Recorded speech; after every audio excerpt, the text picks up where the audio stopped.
kami siap membantu dan tidak kami pungut biaya pengobatan Rp1 pun. Rp1 pun.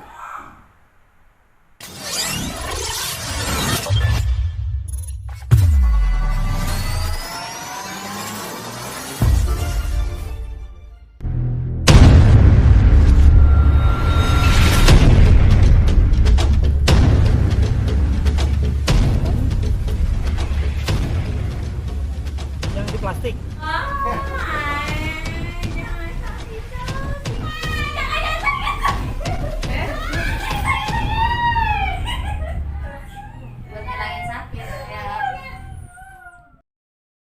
Pokoknya sak loncengnya dipencet sama dia. Bismillahirrahmanirrahim.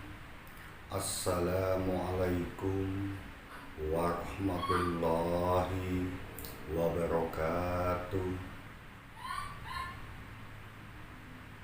Bismillahirrahmanirrahim. A'udzubillahi minasyaitonirrajim. Bismillahirrahmanirrahim. Asyhadu an la ilaha illallah wa asyhadu anna Muhammadar Rasulullah. Alhamdulillah, alhamdulillah, alhamdulillahi rabbil alamin. Assalatu wassalamu ala asrafil anbiya'i wal mursalin wa ala alihi wa sahbihi ajma'in. Amma ba'du. Alhamdulillah, kita panjatkan puja dan puji syukur kehadirat Allah Subhanahu wa Ta'ala yang telah mana memberikan kita nikmat, berjuta-juta nikmat, dan sampai kita tidak bisa menghitung satu persatu jumlah nikmat yang Allah berikan kepada kita. Kita hanya sedikit sekali bisa merasakan, terutama kita mengharapkan nikmat iman, nikmat Islam, dan nikmat kesehatan. Tetapi kita selalu dan harus serta wajib mengingat dan mensyukuri apa yang Allah berikan, apa yang Allah titipkan, dan apa yang Allah berikan kepada kita, baik yang kita lihat maupun yang tidak bisa kita lihat. Tetapi selalu kita menengadahkan muka hati kita yang goib. Mudah-mudahan kita selalu diridhoi oleh Allah apapun yang kita lakukan. Selanjutnya, sholawat serta salam marilah kita haturkan kepada junjungan kita Nabi besar Muhammad Rasulullah Sallallahu Alaihi Wasallam, yang telah memberikan kita pencerahan, memberikan kita jalan untuk meniti kebenaran dan bisa membedakan benar dan salah.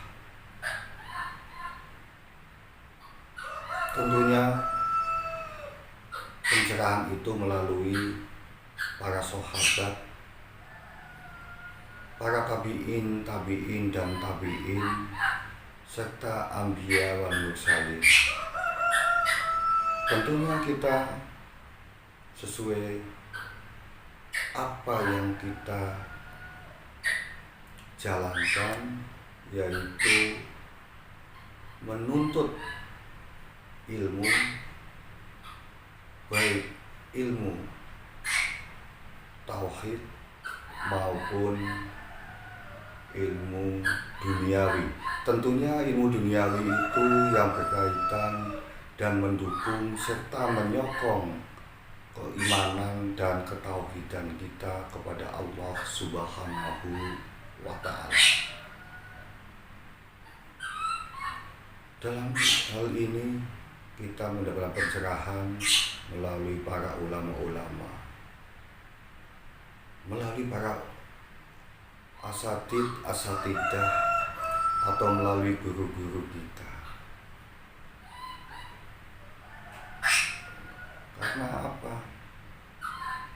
Kita tidak bisa berjumpa dan menerima ilmu langsung dari Rasulullah, atau melalui para sahabat, para tabi'in, melainkan kita mempunyai damping atau mempunyai hak untuk menuntut ilmu sesuai dengan apa yang kita inginkan. Itu kembali kepada masing-masing pribadi. Tentunya apa yang kita lakukan dan apa yang kita jalankan atau kita amaliyahkan itu tergantung pada diri kita masing-masing. Karena apa? Pencerahan yang paling utama kita tidak lepas daripada ulama-ulama yang apa? Ulama-ulama yang salaf. Maka dari itu, dalam hal ini para ulama adalah sebagai penerus para, tentunya al-ulama'u warasatul anbiya. Marilah kita berpikir dengan jernih dan dengan sehat, tentunya dengan akal yang sehat, hati yang bersih.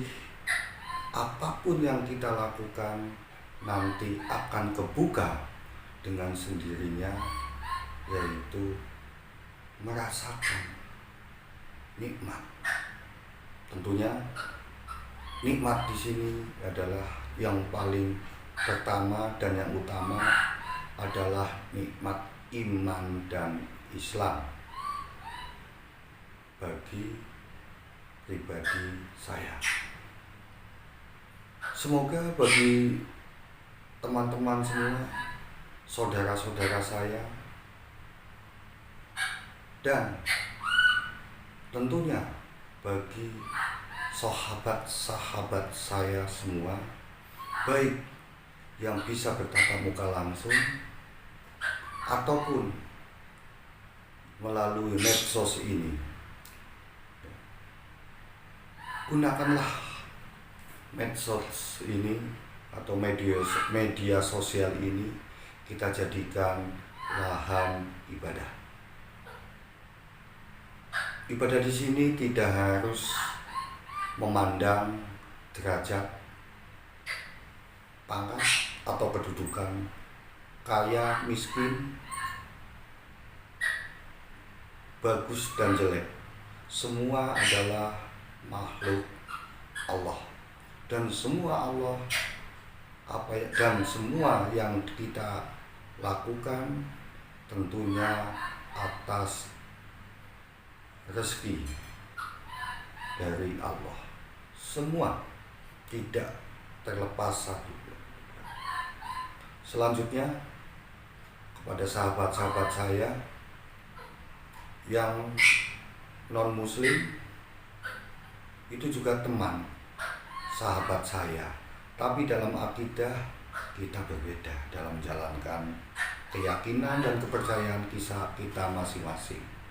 Tentunya telah diatur dalam Undang-Undang Dasar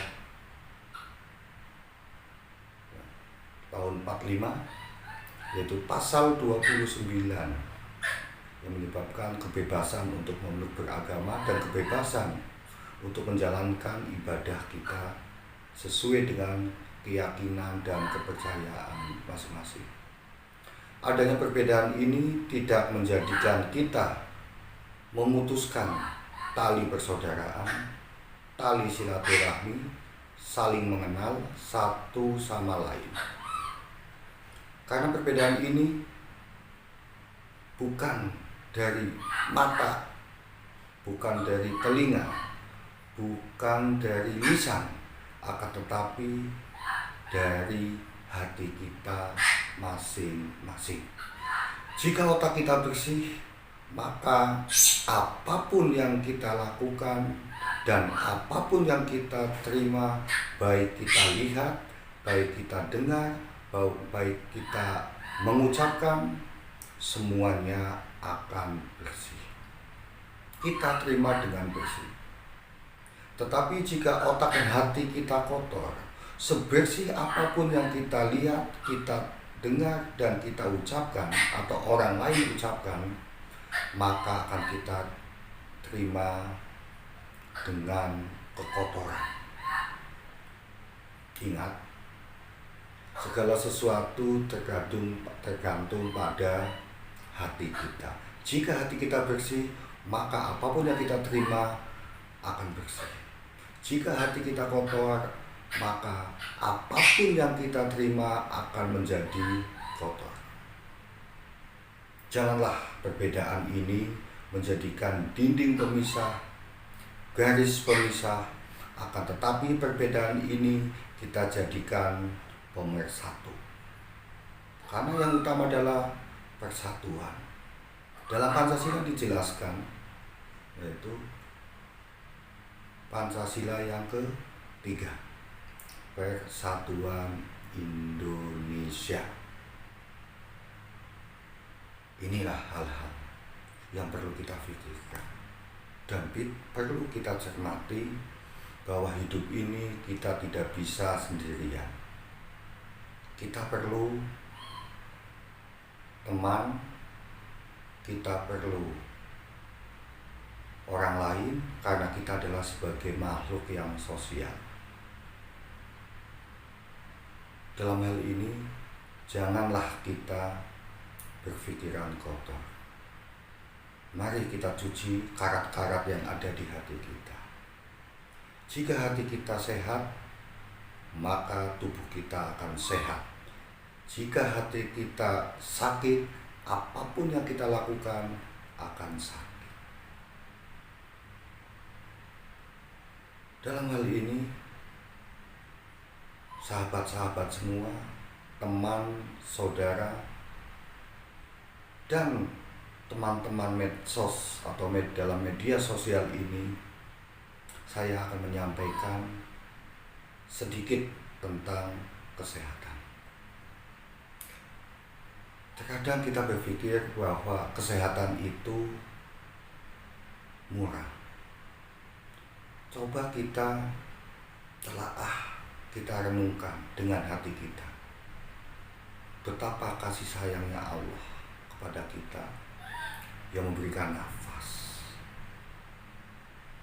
Terkadang kita melupakan pemberian Allah. Hanya kecil aja, nafas saja, kelihatannya sepele. Coba, kurang apa Allah memberikan kita semua yang dibutuhkan oleh makhluknya. Apapun pangkat, derajat, kedudukan, kekayaan, itu hanyalah hiasan, ujian, cobaan bagi orang yang beriman kepada Allah Subhanahu wa Ta'ala. Kita pikirkan, begitu bebasnya kita menghirup udara,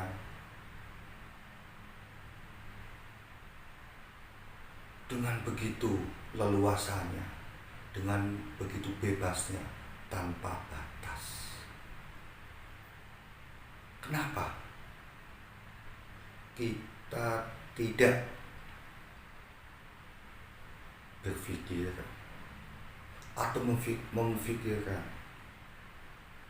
hal sekecil itu, tetapi sungguh sangat dibutuhkan oleh semua makhluk hidup. Kadang-kadang kita berpikir, jika kita dalam keadaan sakit, orang berbondong-bondong ke rumah sakit dengan mengeluarkan biaya yang lumayan besar, hanya ingin mendapatkan oksigen. Kenapa kita tidak mau bersyukur? Kenapa kita nggak mau memberikan apa yang telah Allah berikan kepada kita? Dengan demikian, pantaskah kita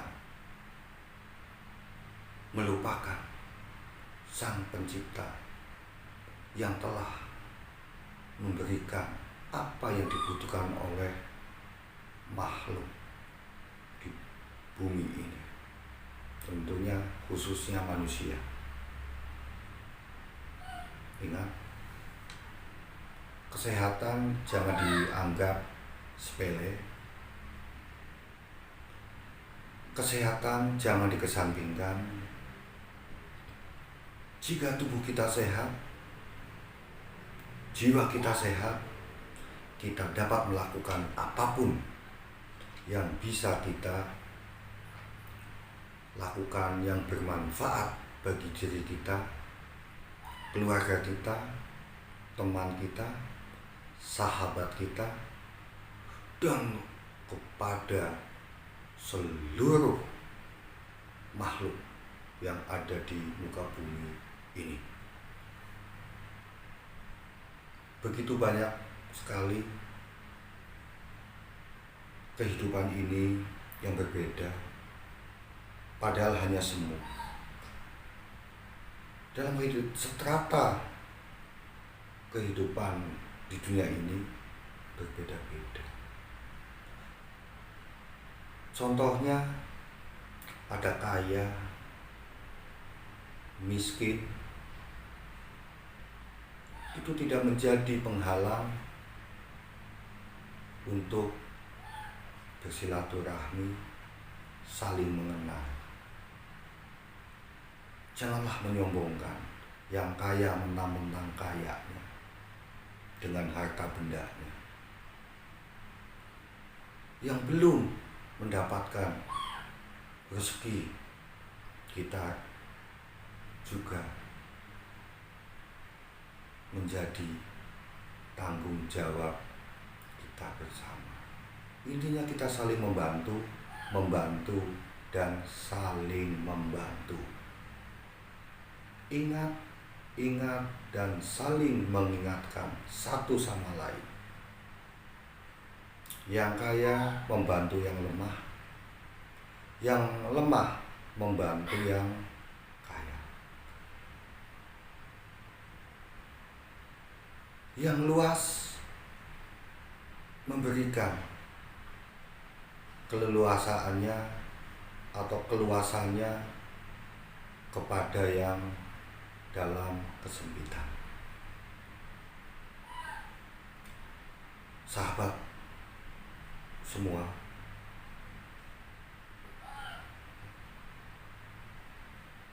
bagi orang yang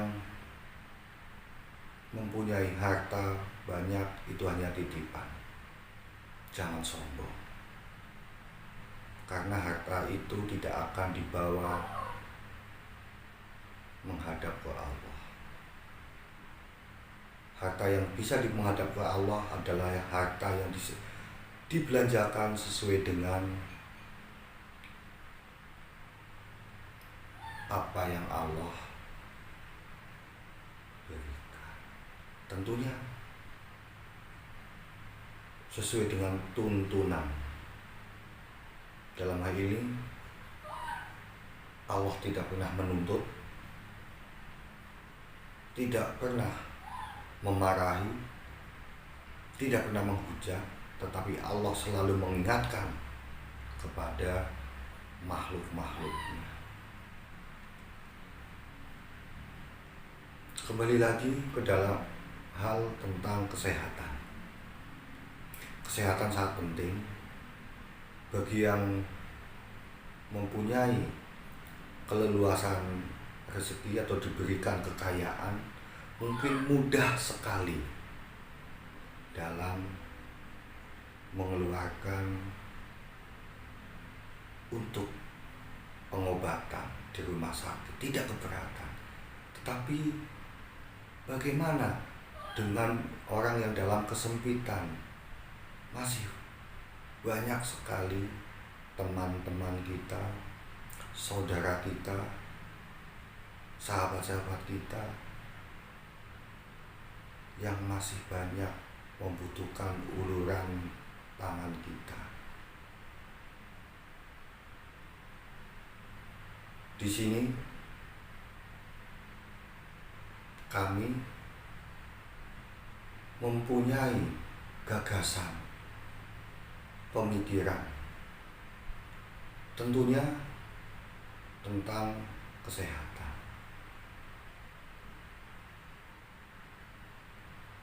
Kami satu tim, yaitu ingin membantu tentang kesehatan. Tentunya sesuai dengan pengetahuan ilmu yang kami miliki. Semoga ilmu yang kami miliki ini bisa bermanfaat kepada saudara-saudara semua, teman semua yang membutuhkan. Kami telah menekadkan hati dengan ikhlas, insya Allah, untuk membantu saudara-saudara semua, teman-teman semua, tidak terikat dengan akidah atau agama. Kami akan membantu semampu kami. Maka kami melalui medsos atau media sosial ingin memberikan kabar gembira, itu untuk menolong. Menolong bagaimana? Menolong, membantu, meringankan beban yang diderita teman-teman, sahabat semua. Di sini kami telah membentuk tim yang kami beri nama Zikir dan Pengobatan. Maksudnya apa? Di sini kami membantu yang mempunyai masalah, baik penyakit medis maupun non medis. Insya Allah segala macam penyakit kami siap membantu. Tentunya dengan izin dan ridho dari Allah Subhanahu wa Ta'ala. Kami tidak akan membedakan kaya miskin, tetapi yang kami lihat adalah kesungguhan dan keniatan serta keyakinan saudara-saudara semua untuk menuju jalan kesehatan.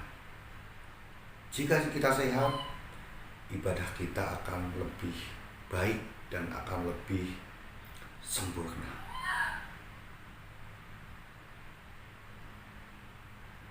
Karena apa? Semua penyakit pasti ada obatnya. Allah menurunkan penyakit, Allah pun akan memberikan penawarnya, akan memberikan obatnya. Mudah-mudahan apa yang menjadi keluhan penyakit saudara semua, teman-teman semua, bisa kami bantu. Kami membantu tidak mengharapkan imbalan, tidak menargetkan berapa jumlah harganya, tidak. Kami ikhlas. Makanya zikir dan pengobatan siap membantu kalian yang tentunya membutuhkan. Tentunya dengan cara-cara sesuai prokes atau sesuai dengan kesehatan secara medis maupun non medis. Kami terbuka untuk siapapun.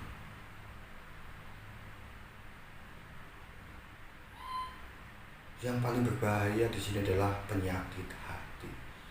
Mungkin dengan zikir kepada Allah, ingat kepada Allah, insya Allah sedikit demi sedikit hati kita akan tercuci, akan bersih. Kita bakar karat yang ada di dalam hati sehingga karat akan terkelupas dari hati kita, dan kita akan selalu sehat.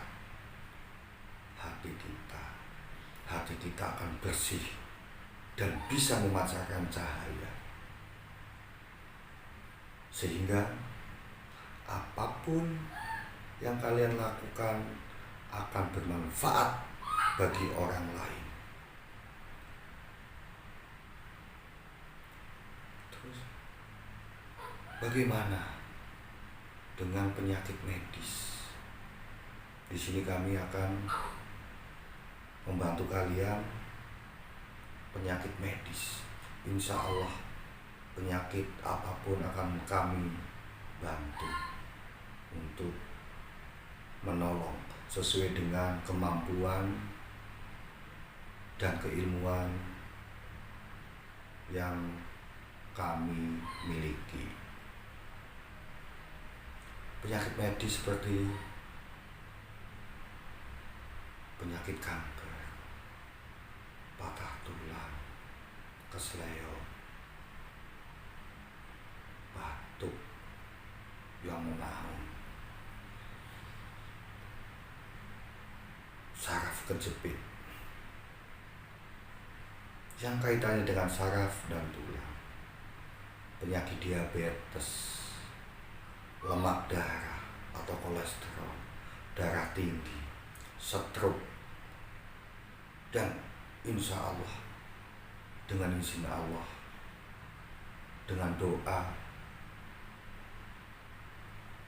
dengan bantuan-bantuan, sentuhan-sentuhan tangan-tangan tim kami, dan Allah akan mengijabahi dan meridhoinya, maka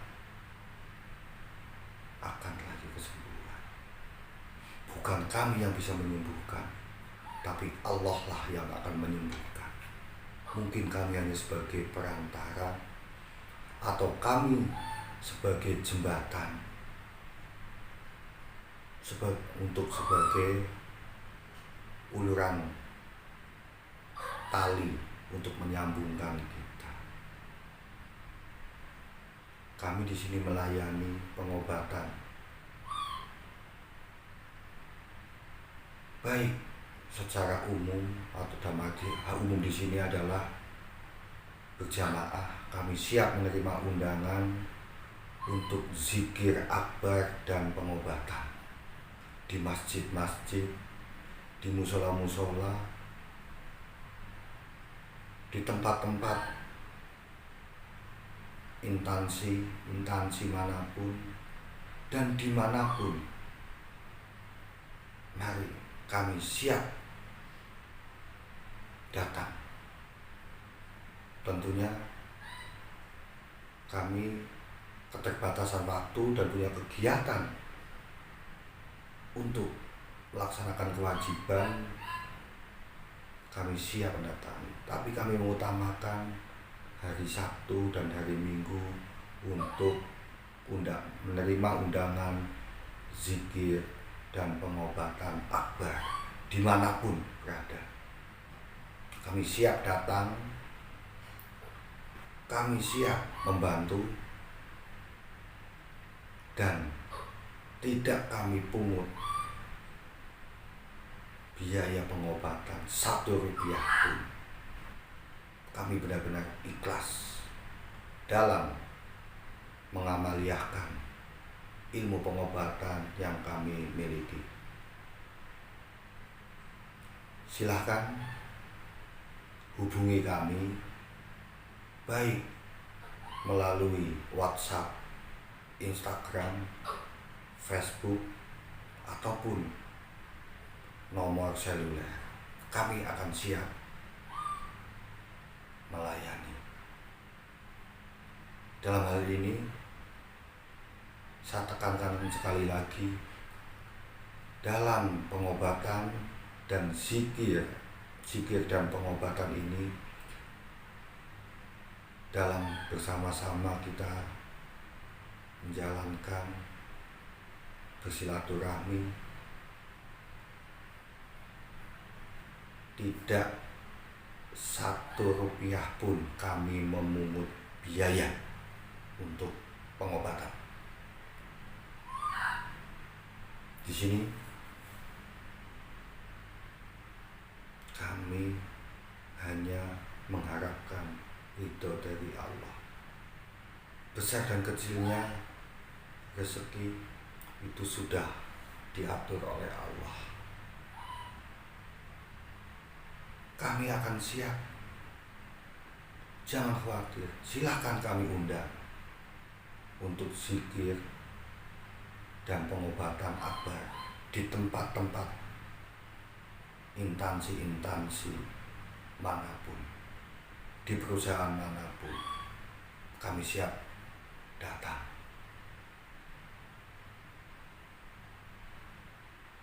Itulah sekelumit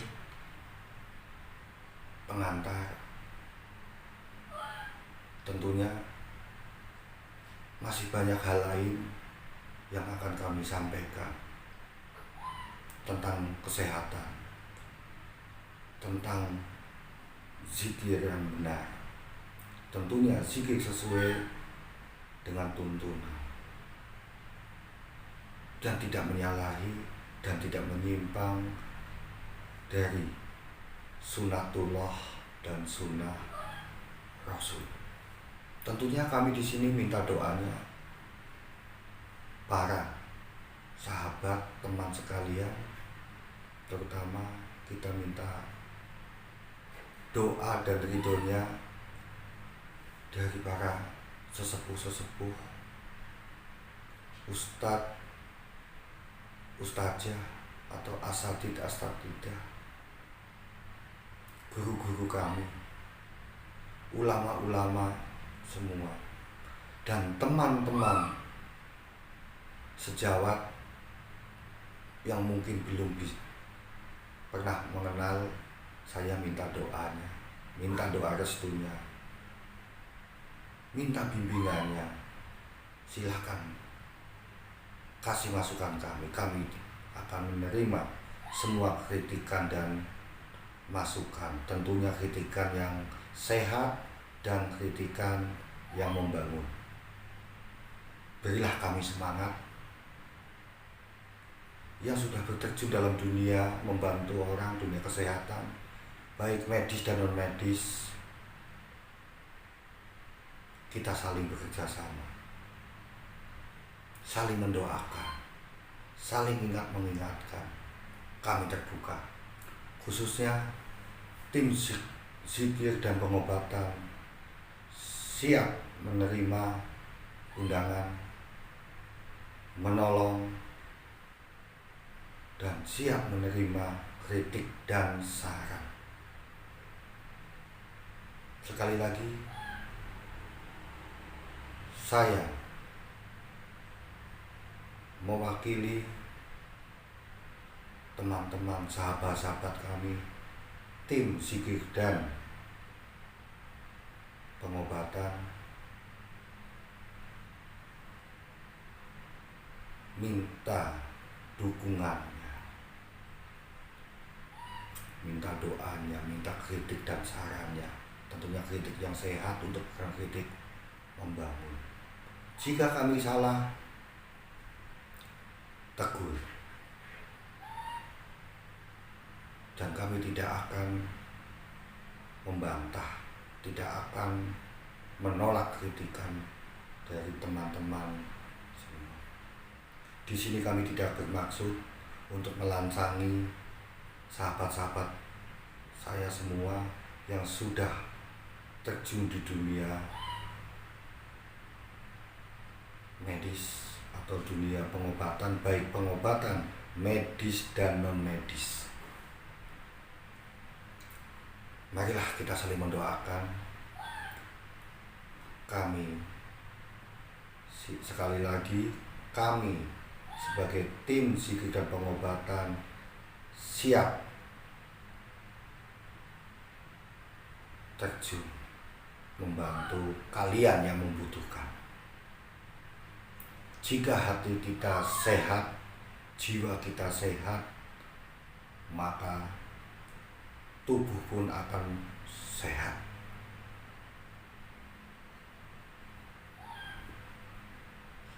Mungkin itu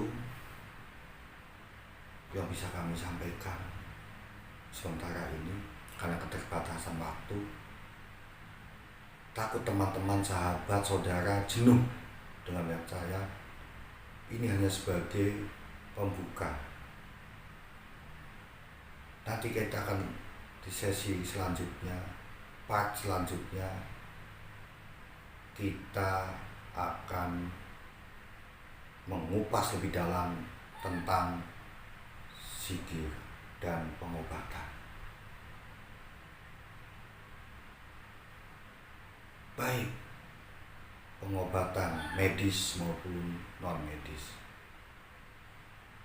di mana sesuai dengan kepercayaan kami, karena sebagai umat muslim, Al-Quran adalah sebagai obat. Mungkin itu yang bisa kami sampaikan. Jika ada kalimat atau kata-kata kami yang salah, perilaku kami yang salah, ucapan yang salah, ucapan yang disengaja maupun tidak disengaja, kami minta maaf. Sekali lagi, kami minta maaf jika ada salah kata dan salah ucap. Sementara itu yang bisa kami sampaikan, kurang lebihnya minta maaf. Akhirul qouli, wassalamualaikum warahmatullahi wabarakatuh.